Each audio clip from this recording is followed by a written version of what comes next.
Hello दोस्तों, नमस्कार। मेरा नाम है भव्यांश और आप देख रहे हैं मार्गदर्शन फॉर सक्सेस। मैं आज आपके सामने महात्मा गांधी से संबंधित कुछ महत्वपूर्ण प्रश्न लेकर के आया हूं। 40 प्रश्न की वीडियो मैं पहले बना चुका हूं। ये और 20-22 क्वेश्चन है, ये बहुत महत्वपूर्ण है। ये पिछली परीक्षाओं में आ चुके हैं। तो देखते हैं हम पहला प्रश्न क्या है हमारा। गांधीवादी अर्थव्यवस्था के विषय में निम्नलिखित कथनों में से कौन सा एक सही नहीं है। पहला देखते हैं, वह अहिंसा पर आधारित अर्थव्यवस्था पर बल देते थे। केंद्रीकरण और असमानता को जन्म देता है। वह भारत में मशीनीकरण के पक्षधर नहीं थे। डी है, वे यूएसए में मशीनीकरण के पक्षधर नहीं थे। देखिएगा, इन तीनों की वकालत तो महात्मा गांधी जी ने की है, लेकिन डी वाले ऑप्शन की वकालत नहीं की है, यानी कि वो यूएसए में मशीनीकरण के पक्षधर नहीं थे। इस बारे में उन्होंने कोई भी वक्तव्य नहीं बोला है। उपर्युक्त सभी सही हैं और जो डी है ये वो इस प्रश्न का आंसर है। यूएसए में मशीनीकरण के महात्मा गांधी कभी भी पक्षधर नहीं रहे हैं। नेक्स्ट देखते हैं हम।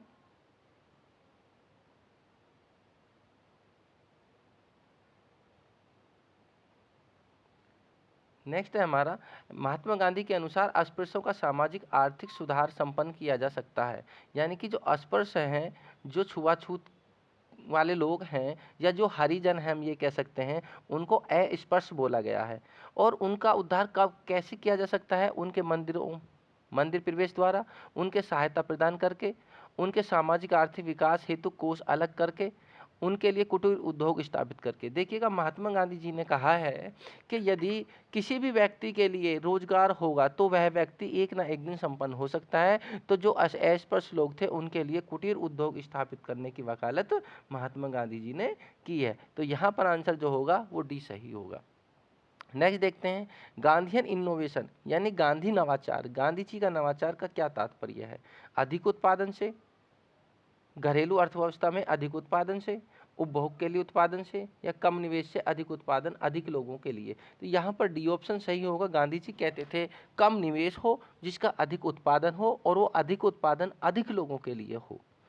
तो यहाँ पर डी ऑप्शन सही होगा। नेक्स्ट देखते हैं हम, कौन सी घटना सबसे पहले हुई थी? खेड़ा सत्याग्रह, सविनय अवज्ञा आंदोलन, असहयोग आंदोलन और चंपारण सत्याग्रह।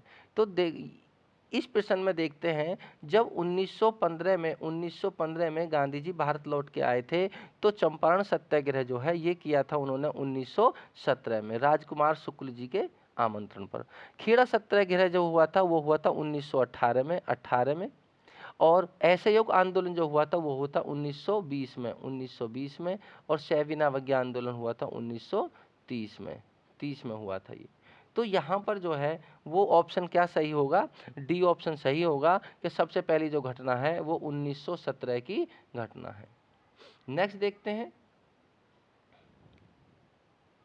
नेक्स्ट है पांचवा प्रश्न, किसने यूरोपियन नील बागान मालिकों द्वारा किसानों के शोषण की तरफ गांधी जी का ध्यान आकर्षित किया था? तो बाबा रामचंद्र, राजकुमार शुक्ला, स्वामी सहजानंद सरस्वती और श्री कृष्ण सिंह। देखिएगा, राजकुमार शुक्ला जी तो जो थे, इन्होंने गांधी जी का ध्यान आकर्षित किया था कि बिहार में, चंपारण में किसानों का शोषण किया जा रहा है यूरोपियन लोगों द्वारा।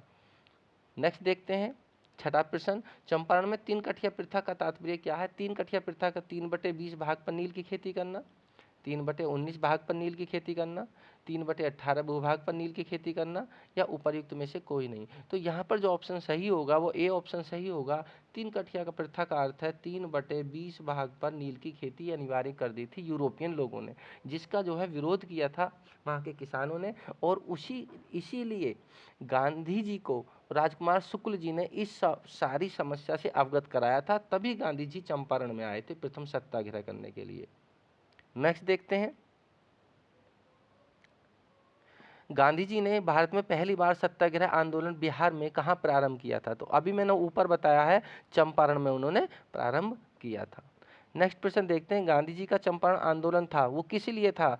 हरिजनों के अधिकारों की सुरक्षा हेतु, सविनय अवज्ञा आंदोलन हेतु, हिंदू समाज की एकता बनाए रखने हेतु, नील कर्मियों की समस्याओं के समाधान हेतु। तो यहाँ पर डी ऑप्शन सही होगा। मैं पहले भी बता चुका हूँ आपको कि चंपारण का जो आंदोलन था वो नील आंदोलन भी था, नील आंदोलन भी था, क्योंकि नील की खेती करना 3/20 भाग पर अनिवार्य कर दिया था। नेक्स्ट देखते हैं 9वां प्रश्न, गांधी जी का चंपारण सत्याग्रह किससे जुड़ा है? इजारेदारी प्रथा, तीन कठिया प्रथा, जन्मिश और उपर्युक्त सभी। तो देखिएगा चंपारण सत्याग्रह जो है वो किससे जुड़ा है? तीन कठिया प्रथा से जुड़ा है, तो यहाँ पे बी ऑप्शन सही होगा। साथ ही हम इजारेदारी प्रथा को देख लेते हैं।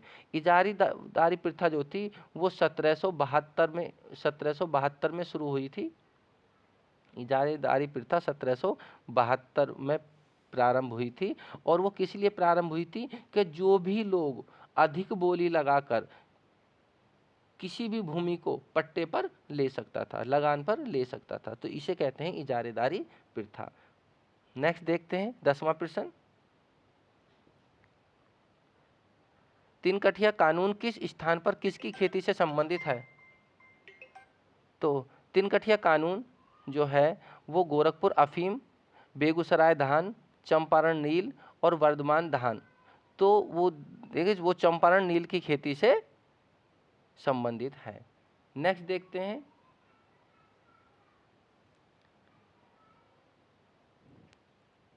तो दोस्तों तीन कठिया प्रथा जो है, तीन कठिया कानून जो है वो चंपारण नील की खेती के लिए प्रसिद्ध है, संबंधित है। नेक्स्ट देखते हैं 11वां प्रश्न, चंपारण सत्याग्रह में जांच के दौरान महात्मा गांधी के सहयोगी कौन थे? तो आचार्य जे बी कृपलानी, स्वामी सहजानंद सरस्वती, बाल गंगाधर तिलक और सरदार वल्लभ भाई पटेल। तो यहाँ जो ऑप्शन होगा वो आचार्य जे बी कृपलानी हैं, महात्मा गांधी के सहयोगी बनकर रहे हैं। नेक्स्ट देखते हैं,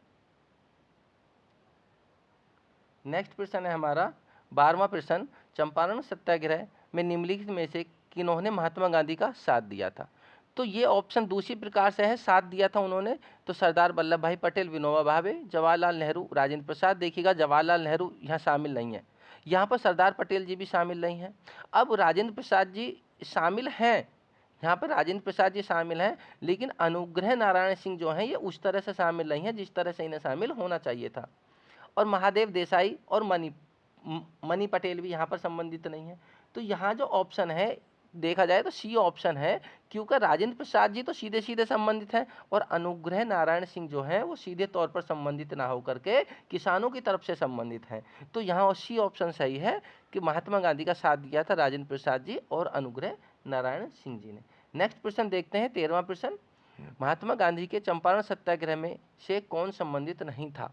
तो ये उसी तरह प्रश्न आ गया, राजेंद्र प्रसाद, अनूप ग्रह नारायण, जे बी कृपलानी और जयप्रकाश नारायण। तो देखिएगा राजेंद्र प्रसाद जी तो संबंधित थे और ये जे बी कृपलानी भी संबंधित थे, ये साइड से संबंधित थे, लेकिन जो है जयप्रकाश नारायण तो किसी भी रूप में संबंधित नहीं थे। तो यहाँ जो ऑप्शन होगा वो डी ऑप्शन होगा, महात्मा गांधी चंपारण सत्याग्रह से ये जयप्रकाश नारायण जी संबंधित नहीं थे। नेक्स्ट प्रश्न देखते हैं अपना 14वां प्रश्न, चंपारण कृषि जांच समिति का सदस्य निम्नलिखित में से कौन नहीं था? तो ये जांच समिति की बात हो रही है, एफ.जी. सिलाई, डी.जे. रीड और अनुग्रह नारायण और महात्मा गांधी। तो अनुग्रह नारायण मैंने पीछे बताया ये किसानों की तरफ से संबंधित थे, तो जांच समिति से ये संबंधित नहीं थे। तो यहाँ पे ऑप्शन जो सही होगा वो सी ऑप्शन सही होगा। नेक्स्ट देखते हैं, दक्षिण अफ्रीका से लौटने के पश्चात गांधी जी ने प्रथम सफल सत्याग्रह कहाँ आरंभ किया था? तो गांधी जी कब आए थे दक्षिण अफ्रीका से? 1915 में। 1915 में गांधी जी आ गए। तो सबसे पहले उन्होंने आने के साथ राजकुमार शुक्ल जी ने जब उनको अवगत कराया किसानों की समस्या से, तो कौन सी समस्या? नील की खेती, तीन कठिया 3/20 वाली जो समस्या थी वो किससे संबंधित थी? नील से। और कहाँ से संबंधित थी? चंपारण से। तो देखिएगा यहाँ पर जो ऑप्शन होगा चंपारण होगा। हमें तर्क के साथ पढ़ना होगा तभी हमें याद हो सकता है। नेक्स्ट देखते हैं 16वां प्रश्न, बिहार के कौन से स्थान में गांधी जी ने अपना पहला प्रथम सत्याग्रह किया था? तो उपर्युक्त विवरण को देखें तो हम कहाँ किया था पहला सत्याग्रह? उन्होंने चंपारण में। तो यहाँ जो ऑप्शन सही होगा वो ए ऑप्शन सही होगा। नेक्स्ट चलते हैं 17वें प्रश्न की तरफ। देखिएगा निम्नलिखित कथनों में से कौन चंपारण सत्याग्रह से संबंधित नहीं है? चंपारण सत्याग्रह से कौन संबंधित नहीं है? देखते हैं, यह किसानों से जुड़ा आंदोलन था, बिल्कुल सही बात। यह तीन कठिया प्रथा के विरुद्ध संचालित किया गया था, यह भी सही है। राजेंद्र प्रसाद जी और JB कृपलानी जी, इसमें महात्मा गांधी को सहयोग दिया था।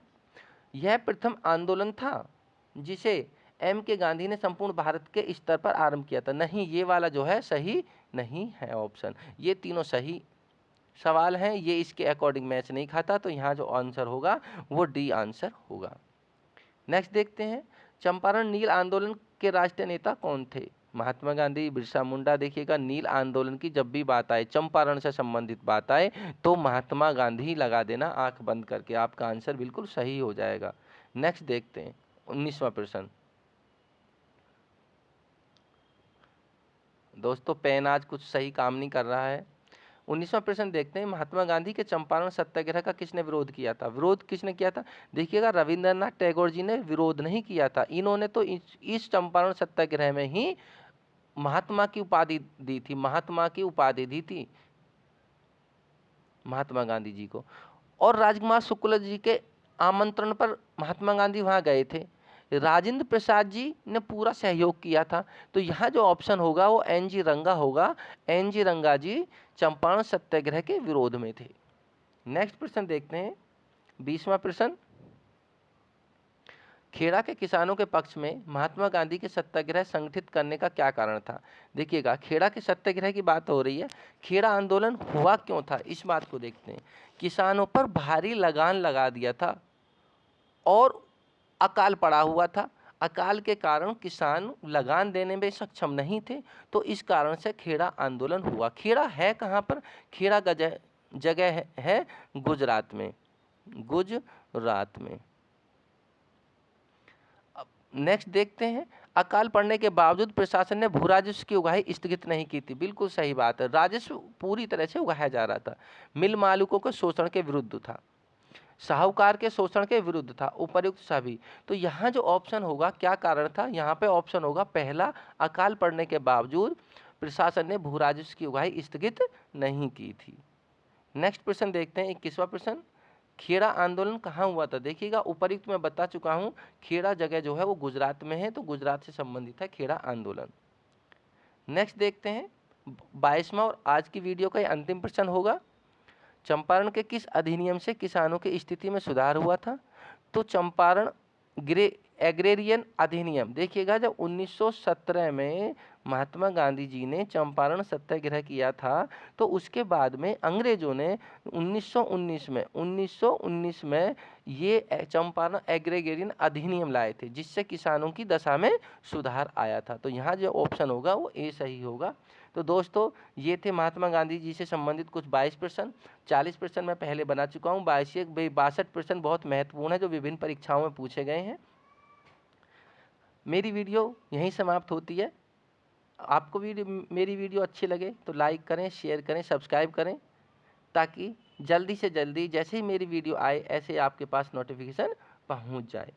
तब बहुत बहुत धन्यवाद, खुश रहें।